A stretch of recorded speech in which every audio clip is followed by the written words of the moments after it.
प्रधानमंत्री जी, आपको इतना फायदा नजर आ रहा है इस बिल में, तो पद से इस्तीफा देकर 2 साल आप भी खेती करिए ना, आप ही लीजिए फायदा। सैनिक के बीच में पहुंच गए, तो मैं सैनिक ही बनना चाहता था, फौजी ही बनना चाहता था। अबे सारे काम तू ही कर लेगा तो हम क्या चाय पकौड़े और चौकीदारी करेंगे?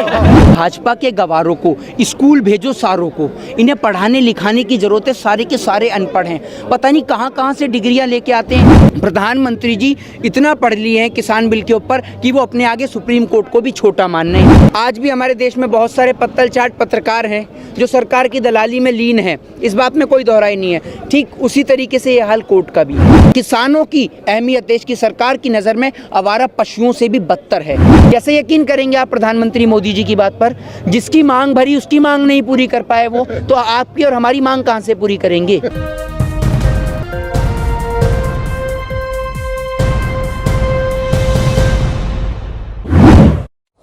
वही जी, सुप्रीम कोर्ट के फैसले पर आपका क्या रुख है? लग रहा है जैसे कि हल निकल गया है किसान आंदोलन का। देखिए, जब इस देश की सरकार इस देश की न्याय प्रणाली पर दबाव डालती है तो शर्मसार हो जाती हैं ये तस्वीरें कि हमारे देश की जो सरकार है, देखिए सभी लोग जानते हैं जिस तरीके से जो हाल आज इस देश के अंदर पत्रकारिता का है, वही सेम हाल हमारे देश में कोर्ट का भी है। इस बात में कोई दोहराई नहीं है। जिस तरीके से आपने देखा कि आज भी हमारे देश में बहुत सारे पत्तल चाट पत्रकार हैं जो सरकार की दलाली में लीन है, इस बात में कोई दोहराई नहीं है। ठीक उसी तरीके से ये हाल कोर्ट का भी है। लेकिन कोर्ट पे इस तरीके के हम लोग डायरेक्ट टिप्पणी कुछ लोग नहीं कर सकते। मैं खुद कानून का छात्र हूँ और देश की सुप्रीम कोर्ट को, न्यायपालिका को लोगों के मन में विश्वास जगाना होगा कि वो उनके लिए कुछ कर सकती है। आपको एक बात एक उदाहरण के तौर पे समझाना चाहता हूँ, उसी से देश को और तमाम लोगों को इस बात से स्पष्टीकरण हो जाएगा। एक बात मुझे बताइए, निर्भया के साथ में बलात्कार हुआ, उसके दोषियों को फांसी की सज़ा हुई, बहुत अच्छी बात है, इसके लिए मैं भी अप्रिशिएट करता हूं सुप्रीम कोर्ट का, न्यायपालिका का। लेकिन आप एक बात बताइए कि जब हमारे देश के अंदर बलात्कार करने वाला अगर गरीब हो तो फांसी के तख्ते पर लटका दो, और अगर बलात्कार करने वाला आसा राम, राम रहीम, कुलदीप सिंह सेंगर, चिन्मयानंद, नित्यानंद जैसा हो तो उसे बैठाल के जेल की रोटी खिलाओ। तो आखिर कोर्ट का ऐसा दोहरा चरित्र दोनों लोगों को लेकर क्यों? तो देश की न्यायपालिका के ऊपर लोगों का जो विश्वास है वो धीरे धीरे कम होता जा रहा है। उसका भी एक कारण है। एक बात मुझे बताइए, इस देश का लॉ, इस देश का कानून, आर्टिकल 19 आपको और मुझे परमिशन देता है प्रोटेस्ट करने की, लेकिन देश के किसानों को प्रोटेस्ट नहीं करने दिया जाता। उनके ऊपर वाटर कैनन से पानी भी छोड़ा जाता है, उनके लिए कोबरा वायर्स का भी प्रयोग किया जाता है। कोबरा वायर्स के बारे में अगर आप इंस्ट्रक्शन पढ़ें ना, तो कोबरा वायर्स के इंस्ट्रक्शन ऐसे हैं कि आप वो कोबरा वायर्स, वो कटीले तार अपने खेत में नहीं लगा सकते आवारा पशुओं को रोकने के लिए, लेकिन देश की सरकार ने देश के किसानों को रोकने के लिए लगाए। मतलब किसानों की अहमियत देश की सरकार की नज़र में आवारा पशुओं से भी बदतर है, जो देश की सरकार ने उन कोबरा वायर्स को लगाया। आज आपको एक बात बता दूं, आज देश के किसान यहाँ पर बैठे हुए हैं। आप क्या इस किसान आंदोलन को कुछ लोगों ने मजाक में ले लिया है? देश की सरकार जो ध्यान नहीं दे रही, अरे आप लोग इसको मजाक में मत लीजिए, उसकी ओर ध्यान केंद्रित करिए, क्योंकि लगभग 2 महीने के, 1.5 से 2 महीने के सफ़र के दौरान 60 से ज़्यादा किसान भाइयों ने यहाँ आकर शहादत दे चुके हैं। आपने कभी सोचा है कि उनका घर और परिवार कैसे चलेगा? और वो लोग कहते हैं जो ये आतंकवादी हैं, खालिस्तानी हैं, टेररिस्ट है, पाकिस्तानी हैं। एक बात बताइए, टेररिस्ट, आतंकवादी, पाकिस्तानी, खालिस्तानी दूसरों की जान लेते हैं, लेकिन ये लोगों का पेट भरने वाला किसान है। और उन लोगों ने, जिन लोगों ने यहाँ सुसाइड करा, आत्महत्या करी है, उसका भी कारण है। उसका कारण ये है कि जिस भूमि को आज़ाद कराने में, जिस मातृभूमि को आज़ाद कराने में उन्होंने, उनके वीरों ने, उनके वीर जो पहले रहे थे, पूर्वजों ने देश के खातिर लहू बहाया, आज उस भारत देश की मिट्टी पर क्या हो रहा है? ये आपके लिए, मेरे लिए, दोनों के लिए शर्म की बात है कि आज 21वीं सदी के दौरान देश का पेट भरने वाले देश के किसान आज यहाँ सड़कों पर बैठे हुए हैं और आप और हम उसके लिए कुछ नहीं कर सकते। अगर इस देश के किसान के लिए अगर हमें अपना सीना भी देना पड़े ना, तो मैं अपने आप को बहुत सौभाग्यशील मानूंगा कि ये जो मेरा सीना है ये देश के किसान के लिए काम आया। और आपकी और हमारी कोई औकात नहीं है कि हम देश के किसान को समझाएं, और ना देश की सरकार की औकात है। अरे देश की सरकार ने इस देश को भले ही कुछ नहीं दिया, लेकिन इस देश के किसानों ने देश की सरकार से, नेताओं से लेकर अभिनेताओं तक, देश के तमाम लोगों को बहुत कुछ दिया है। और आप बात करते हैं पाकिस्तान की, अरे एक बात बताइए, पाकिस्तान में जितनी कंपनियां हैं ना, उससे ज़्यादा कंपनियां तो हमारे साहब बेच चुके हैं, समझ रहे हैं? तो भारत देश की तुलना ऐसे देशों से नहीं की जाती। आप प्रधानमंत्री मोदी जी की बात करते हैं, कैसे यकीन करेंगे आप प्रधानमंत्री मोदी जी की बात पर? जिसकी मांग भरी उसकी मांग नहीं पूरी कर पाए वो, तो आपकी और हमारी मांग कहाँ से पूरी करेंगे? लेकिन वो तो कहते हैं कि मैंने त्याग दिया, वो तो उनका एक निजी मामला होगा ना, उस पर जाना सही नहीं है। निजी मामला हो गया, त्याग दिया? आप देश के अंदर के चुनाव आयोग के इंस्ट्रक्शन आपने पढ़े? चुनाव आयोग ने जब प्रधानमंत्री मोदी जी चुनाव लड़े थे तो वो चुनाव आयोग के द्वारा आज भी वो कॉलम खाली हैं, और अगर प्रधानमंत्री जी की जगह पे कोई और होता है तो उसका नामांकन रद्द कर दिया जाता है। तो प्रधानमंत्री जी ने का नामांकन क्यों रद्द नहीं किया गया? आप कह रहे हैं ये जब एक व्यक्ति प्रधानमंत्री बन जाता है तो उसका वो कोई पर्सनल मैटर नहीं रहता। प्रधानमंत्री जी ये तक बता देते हैं भाइयों बहनों मैं गरीब हूँ, मेरी जान को खतरा है, मुझे मार रहे हैं। प्रधानमंत्री जी ये नहीं बताते कि उन्होंने शादी भी कर रखी है। ये बताने में क्यों घबराते हैं? आज देश के किसान की प्रधानमंत्री जी बात नहीं करते। अंबानी और आत्मनिर्भर भारत बनाने के चक्कर में अंबानी और अडानी का भारत बना दिया और इनका बस नहीं चल रहा। जो आप देखते हैं ना डीपीएचपी, दिल्ली पुलिस, हरियाणा पुलिस, इनका बस नहीं चल रहा, इसको भी हटा के कर दें अंबानी पुलिस, अडानी पुलिस, और ये कर भी सकते हैं, इनके लिए कोई बड़ी बात नहीं है। आज देश के इतना बुरा हाल है, चाहे आप इकोनॉमी स्तर को ले लें, देश के किसान को ले लें। आज देश का किसान सड़क पे क्यों बैठा हुआ है? देश की सरकार को इस पर विचार विमर्श करना चाहिए। और प्रधानमंत्री जी पता नहीं कहाँ से पढ़कर आए हैं, उनकी डिग्री तो वाकई में ही ढूंढनी ज़रूरी है और उनका बैचमेट भी ढूंढना ज़रूरी है। प्रधानमंत्री जी इतना पढ़ लिए हैं किसान बिल के ऊपर कि वो अपने आगे सुप्रीम कोर्ट को भी छोटा मान रहे हैं। सुप्रीम कोर्ट को भी बिल समझ में नहीं आ रहा, ये प्रधानमंत्री जी का कहना है, मैं नहीं कह रहा। हेमा मालिनी कह रही है कि किसानों को बिल समझ में नहीं आ रहा, इन्हें पता ही नहीं है कि ये क्या बिल्कुल हेमा मालिनी जी को ही समझ में आता है। हेमा मालिनी जी आपने अभिनेता से छोड़ दिया है क्या? अभिनेता आप नहीं करती, अब आपने अपने घर के अंदर गेहूँ चावल उगा रखे हैं क्या? मैं अभी हेमा मालिनी जी के घर के बाहर ही प्रोटेस्ट करके आया था, जिसके कारण मैं 2 दिन सीआईडी की कस्टडी में भी रहा। वो तमाम लोग जो अभिनेता से नेता बने, संसद भवन तक का सफ़र तय करा, आज देश के किसान को लेकर चुप और मौन क्यों हैं? आप इस बात का जवाब दीजिए। हेमा मालिनी जी आप गेहूं काटने के लिए पहुंच जाती हैं और आज तो इतने सारे किसानों ने गेहूं उगा रखे हैं, वो काटने के लिए क्यों नहीं पहुंचती हैं आप? आपको इतना ही गेहूं काटने का शौक़ है, और अगर प्रधानमंत्री जी आपको इतना फ़ायदा नज़र आ रहा है इस बिल में, तो पद से इस्तीफा देकर 2 साल आप भी खेती करिए ना, आप ही लीजिए फ़ायदा। किसान नहीं मांग रहा फ़ायदा, आप लीजिए फ़ायदा, अपने नेताओं को दिलाइए, सारे नेताओं का इस्तीफा एक साथ दिलाइए, सामूहिक इस्तीफा, और सारे नेताओं को खेती करने में लगा दीजिए। क्योंकि हम चाहते हैं कि बीजेपी अधिक से अधिक फ़ायदा ले और आप भी फ़ायदा लें, क्योंकि आपने देश को इतना फ़ायदा दिला दिया कि रेलवे का सपना भारतीय बुलेट ट्रेन का सपना दिखाते हुए रेलवे ही बिकवा दी। तो क्या पता चला आप लीजिए फ़ायदा, हमें फ़ायदा नहीं चाहिए आपसे किसी भी तरीके का फ़ायदा नहीं चाहिए। एक बात मुझे बताइए, ये प्रधानमंत्री जी ऐसे हैं कि अगर आप शताब्दी में चढ़ेंगे, राजधानी में चढ़ेंगे तो कोरोना नहीं होगा, लेकिन जहां आप लोकल ट्रेन में चढ़ गए वहां आपको कोरोना हो जाएगा। वाह प्रधानमंत्री जी, इतना दिमाग कहां से लाते हैं? बचपन से ही होशियार थे या अभी हुए हैं कुछ समय पहले? इतना तो बताइए ज़रा देश की जनता को।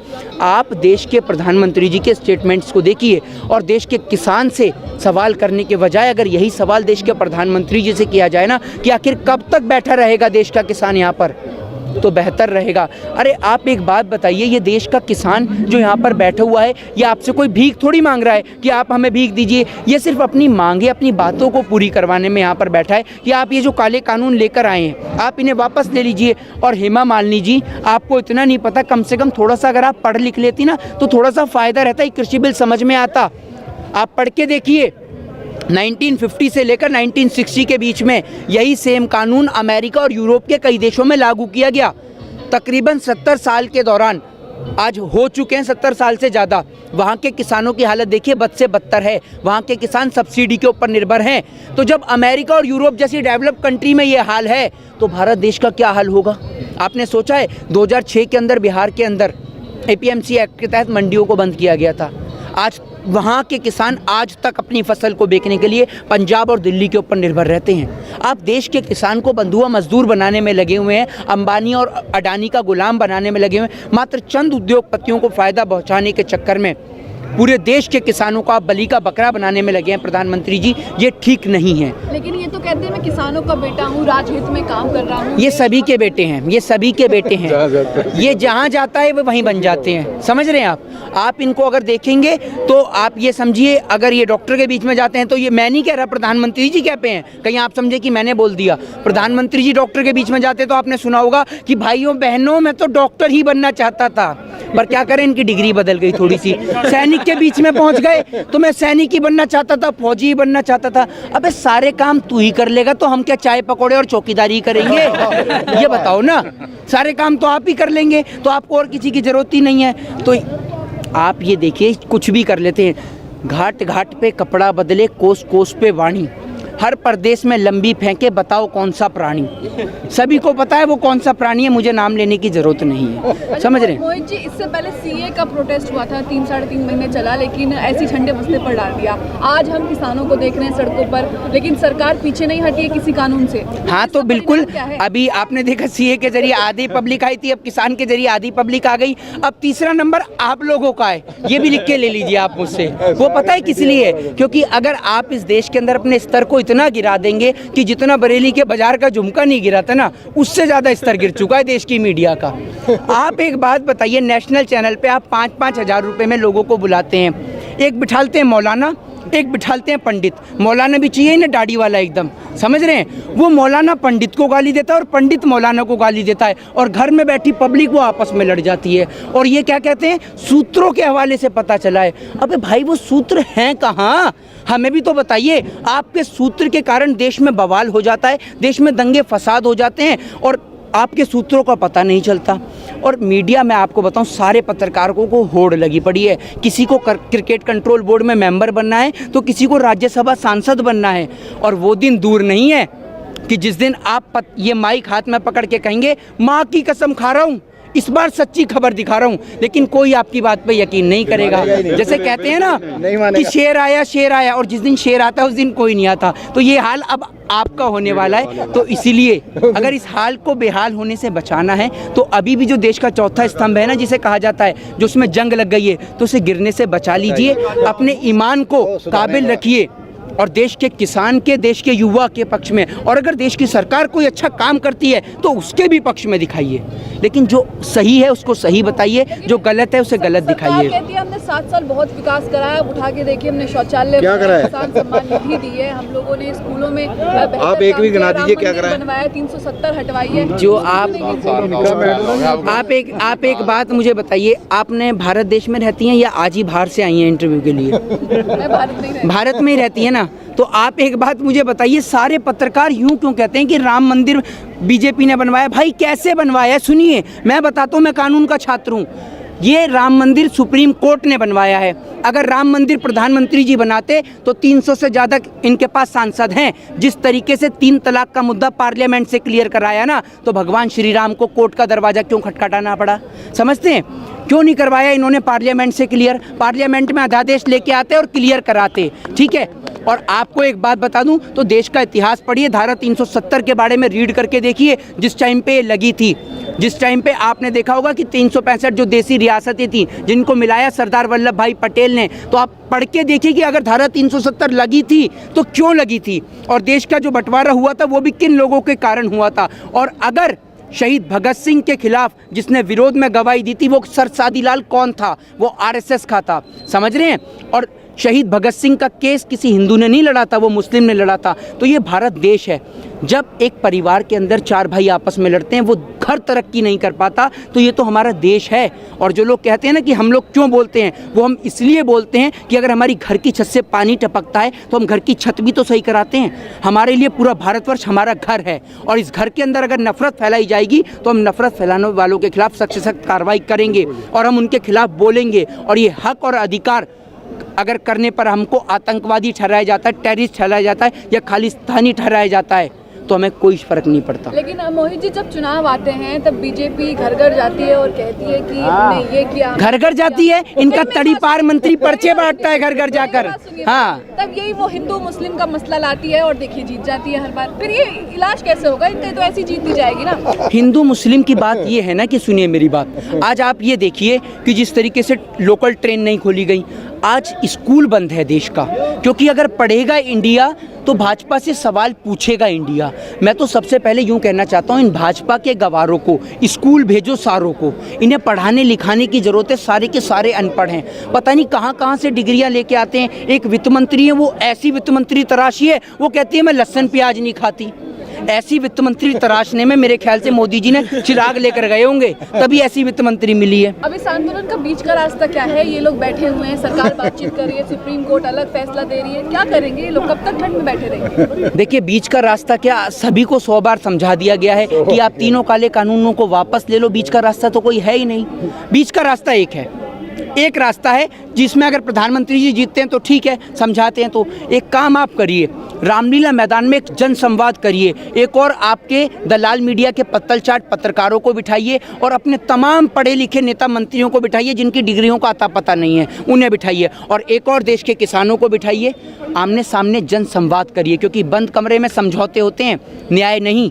और अगर आपको न्याय देना है देश के किसान को तो आइए रामलीला मैदान, वरना जो बॉर्डर आपके पीएमओ कार्यालय से नियर पड़ता हूँ वहाँ आइए और वहाँ आकर देश के किसान से बहस करिए, सीधी बात है। उनका तो कहना है कि ये बरगलाए गए हैं, असली किसान तो खेतों में हैं। हाँ बिल्कुल हैं, खेतों में, खेतों से संसद तक पहुँच गए सारे इनके। अरे देखिए ना, सारे ही इनके खेतों में ही हैं। हेमा मालिनी वो भी खेत में है, अभी इस टाइम पे गेहूं काट रही हैं। साध्वी प्रज्ञा ठाकुर वो भी खेत में है, मोदी जी भी खेत में हैं, ठीक है, सारे ही इनों के सारे ही खेत में हैं। ये जो जितने भी किसान हैं ना वो सारे आरएसएस में हैं, बीजेपी में। कुछ किसान ऐसे हैं वो सुबह सुबह लाठी डंडे उठाकर निक्कर में निकलते हैं। कुछ किसान ऐसे हैं जो आपने देखा कि हिंदू और मुस्लिम के नाम पे बताते हैं, वो किसान नहीं, किसानों के बेस में ही बने हुए आरएसएस के लोग हैं, बीजेपी के लोग हैं। अगर वो इतने किसान हैं तो ये लोग क्या हैं, ये बताइए ना आप मुझे। ये खड़े हुए ये क्या हैं, किसान नहीं है ये हैं? ये क्या नज़र आ रहे हैं आपको, ये तो मुझे बताइए। देश के प्रधानमंत्री जी, आप एक बात सुनिए, देश के प्रधानमंत्री जी जब विदेश में एक विमान दुर्घटना होती है उसको लेकर दुख अर्पित कर देते हैं। बिल्कुल करिए आप, मानवता के नाते संवेदनशीलता होती है। आपने दुख अर्पण करा, 60 से ज़्यादा किसान शहीद हो गए, आपके मुंह से एक शब्द नहीं निकला। चलिए आप इनको किसान नहीं मानते लेकिन भारत देश का नागरिक तो मानते हैं। भारत देश का नागरिक होने के नाते ही कम से कम दुख और संवेदना अर्पित कर देते, आप तब भी नहीं बोले। तो आपको और हमें जागना होगा और देश के किसान को समर्थन देना होगा। जय हिंद, जय भारत। सभी अहम खबरों के लिए न्यूज़ MX को सब्सक्राइब करें, साथ ही बेल आइकॉन को जरूर दबाएं। लाइक, शेयर, कमेंट करना ना भूलें।